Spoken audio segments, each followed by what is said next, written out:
Assalamualaikum Mbak Wongso. Waalaikumsalam warahmatullahi wabarakatuh. Mampir Nggih. malih niki Mbak Wongso. Ya, sini masuk. Nggih. Pripun bagaimana? Mbak Wongso. Nggih. Ini banyak permintaan dari subscriber Nggih. dari seluruh Nusantara, Nggih. Nusantara ya. Ya menanyakan tentang Satrio Piningit Iya. yang sudah di expose di video-video Mbak Wongso sebelumnya. Oh gitu ya. Nah, ini kedatangan saya Mbak, Ya. mewakili konco-konco sedulur-dulur itu pengen tahu jelas kepripun sih ceritaniku Satrio Piningit niki. Oh gitu. Jadi pengen tahu ceritanya Satrio Piningit yang sebenarnya itu seperti apa? Iya, iya Mbak. Jadi para sederek, para konco, para sedulur, wonten pundi kemawon, salam berjumpa kembali kepada dengan Mbah Wongso di channel Mbah Wongso nggih.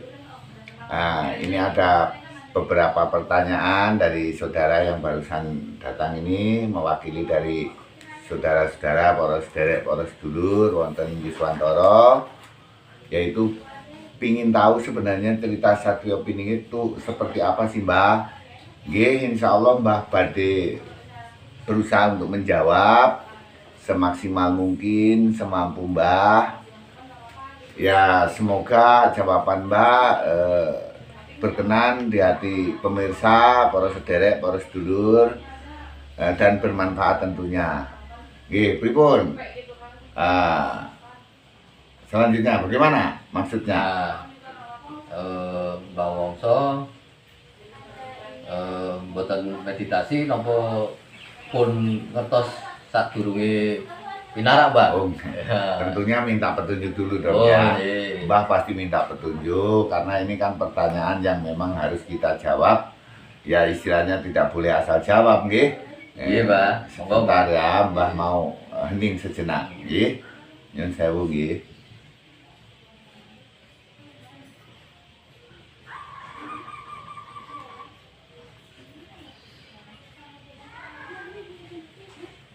Nah, begini. Jadi Satrio Piningit itu yang dikatakan Satrio Piningit itu sebetulnya yang dimaksud dalam Joyoboyo atau yang dijelaskan oleh Ronggo Warsito itu sebetulnya manusia pilihan untuk memimpin Yuswantara, tapi kan disesuaikan dengan periode atau zamannya, ya. Nah, karena di sana memang sudah terungkap di dalam buku Jayabaya, kitab Jayabaya yang dikembangkan oleh pujangga kita Ronggo Warsito niku nggih, Noto Nagara, ya ta? Iya. Nah, itu jadi kenapa itu disebut Satrio Piningit kan gitu? Iya, Mbak. Nah, Satrio itu ya seorang kesatria. Tentunya seorang kesatria itu di samping dia juga seorang pemberani tentunya, tapi dia juga orang yang berbudi luhur, ya, dan berwibawa dalam arti kata dia juga orang yang bijaksana, ya kan begitu. Nah, kenapa dikatakan Piningit? Nah, Piningit itu artinya orang pilihan yang sedang dalam pengawasan. Nah, kalau kita mau jadi pengantin kan biasanya suka pada tahu toh yang namanya wah itu harus dipingit dulu kan, itu maksudnya. Yeah. Nah, jadi dipingit itu adalah dengan maksud dan tujuan yang baik. Pertama, supaya bila saatnya tiba itu ada orangnya yang bersangkutan ada, ya kan?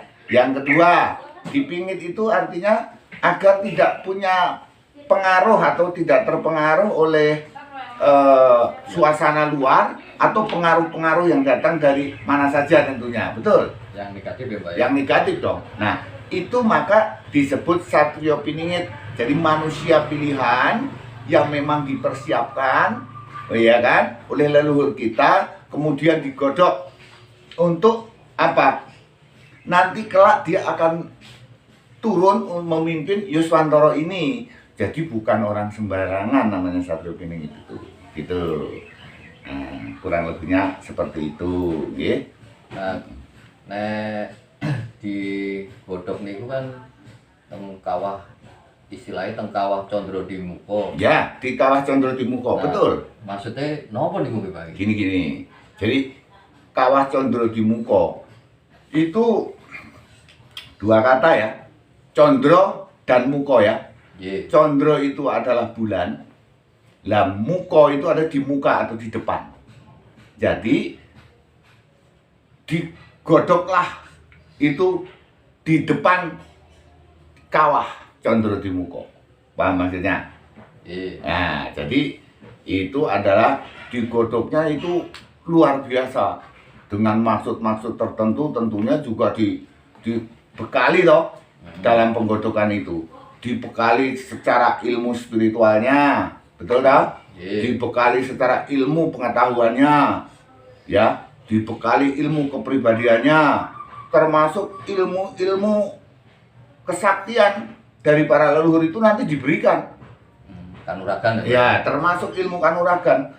Jadi nanti Satrio Piningit ini adalah orang yang memang sudah benar-benar digodok dan dibekali oleh para leluhur dengan persiapan yang matang. Karena tidak cuma hanya untuk Yuswantoro, karena ini juga akan sebagai contoh dunia, begitu. Nggih. Nah, begitu kurang lebihnya. Jadi manusia setengah dewa nggih Pak. Ya, bisa dikatakan demikian, gitu. Nah, kalau Condro niku kan bulan ya Pak. Betul. Apa godhoknya teng bulan niku nggih Pak? Nah, kalau menurut penangkapan Mbah ya sepintas selalu itu ya memang seperti itu. Karena gini, sampean sudah pernah dengar belum yang namanya Istana Balikambang? Oh, pernah Mbak, itu yang di Mojopahit niku nggih. Nah, gini. Sebenarnya Kolam nggih Pak. bukan kolam sebenarnya. Istana Balikambang itu adalah istana yang mengambang. Ya kan? Jadi istana itu yang ada di angkasa luar. Waduh. Artinya istana yang dibangun oleh leluhur kita itu bukan di bumi.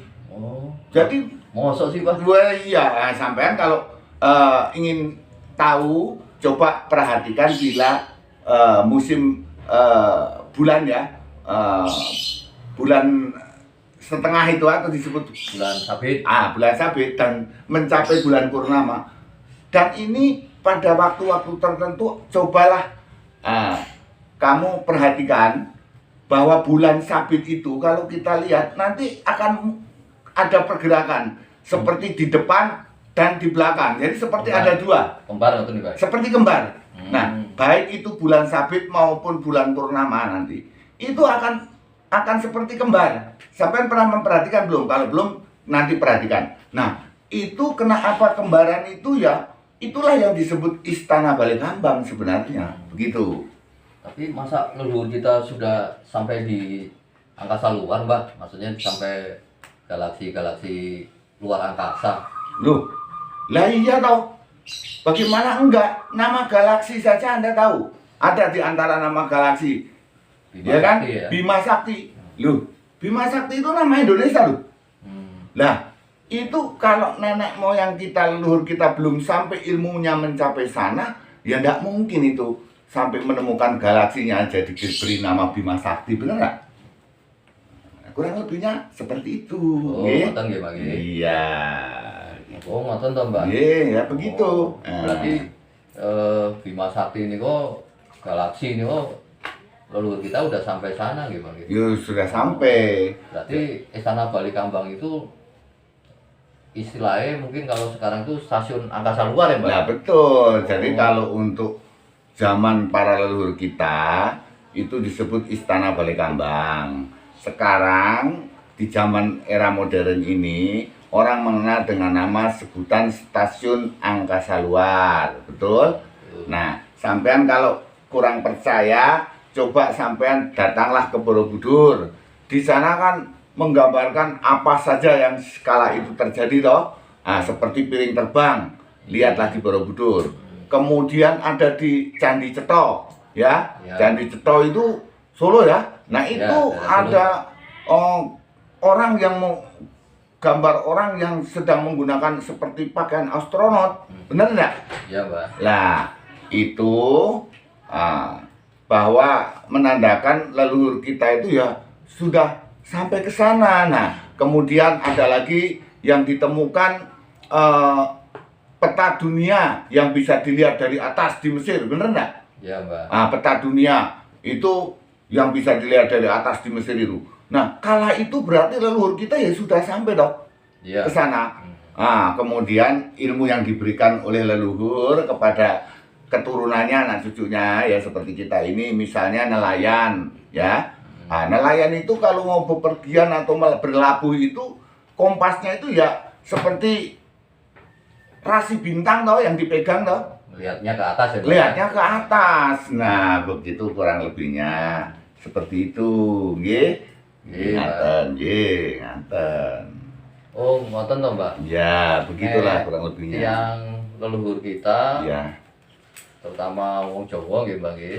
Niku biasanya nek badhe kawin, badhe golek judul lah, Mbak. Ya. Niku wong tua kadang-kala delok 3B niku, Mbak. Ya. Napa sih istilah 3B niku, Mbak? Oh, gini. Jadi kalau menurut para leluhur kita, nenek moyang kita itu, kalau kita ndak mencari pasangan atau apa, itu artinya kita harus melihat 3B ya. Nah, 3B itu ya yang dimaksud adalah bebek, bibit, dan bobot gitu. Nah, dalam pemilihan Satrio Piningit pun para leluhur kita pun demikian. Jadi dilihat dulu bibitnya. Bibitnya itu dari keturunan siapa? Tentunya ya orang-orang pilihan toh, orang-orang yang berbudi luhur, berbudi pekerti yang baik, ya kan? Ilmunya juga cukup, ya kan? Artinya keturunannya itu dari orang-orang yang bukan asal orang kan gitu. Iya. Nah, kalau bebet itu termasuk kualitas ya. Bebet itu kualitas. Misalnya orang itu kualitasnya seperti apa dilihat dari ilmu pengetahuannya, ya kan? Pinter atau tidak. Nah, kemudian ya termasuk sumber daya ini toh, SDM-nya toh, sumber daya manusianya. Nah, itu bebetnya seperti itu. Nah, bobot itu fisik ya. Nah, kalau jadi bibit, bebet, bobot. Nah, bobot itu adalah fisik. Jadi orangnya ya artinya sempurna ya, tidak cacat. Kemudian ya menariklah, familiar ya kan. Fisiknya itu untuk berhubungan dengan sesama ini sangat familiar ya. Jadi bobot itu adalah fisik. Jadi fisiknya sempurna, tidak cacat, ganteng ya kan, dan layak. Wah. Jadi begitu kurang lebihnya. Mbak. Nggih. Nek niku, Mbah, wingi kan Mbah sing enten awan pelangi niku. Iya. Kalau nggak salah kan cerita kalau pelangi itu kendaraan atau jembatan atau tangga dari kayangan nggih. Kayangan itu untuk para dewa dewi, ya, niku leluhur kita. Betul. Itu untuk nengok keturunannya, anak cucunya leluhur, Mbah. Betul. Niku kepripun, Mbah, ceritane kok apa sing disenengi itu malah justru anak kecil ngoten, Mbah. Gini.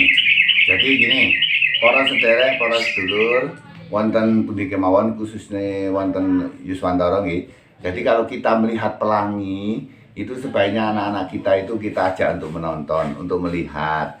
Karena ini juga satu tanggapan positif ya, biar dilihat oleh para leluhur kita itu bahwa kedatangannya itu disambut oleh anak cucunya atau keturunannya.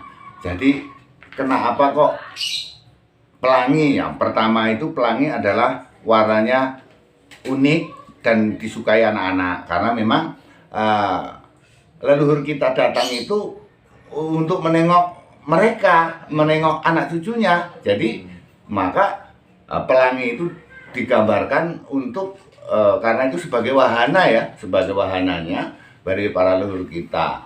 Kenapa kok anak-anak itu kan cenderung polos, apa adanya, ya kan, jujur ya, kemudian masih suci ya. Kenapa? Karena zatnya itu masih menyambung dengan zatnya Allah, betul, ya kan? Karena Allah itu sesungguhnya masih menempel atau ada chip ya. Ada chip, kalau orang sekarang mungkin zaman komputer itu ada chipnya Allah itu. Ya, yang melindungi anak-anak. Makanya anak-anak itu banyak kelebihannya yang kita tidak tahu yang sebagai orang dewasa. Misalnya anak-anak masih bisa melihat hal-hal yang sifatnya astral atau makhluk gaib, benar toh? Nah, itu contohnya. Kemudian banyak anak-anak itu misalnya dia sedang ada musibah, ya, sedang ada musibah atau tabrakan atau musibah lainnya, misalnya gempa bumi dan sebagainya.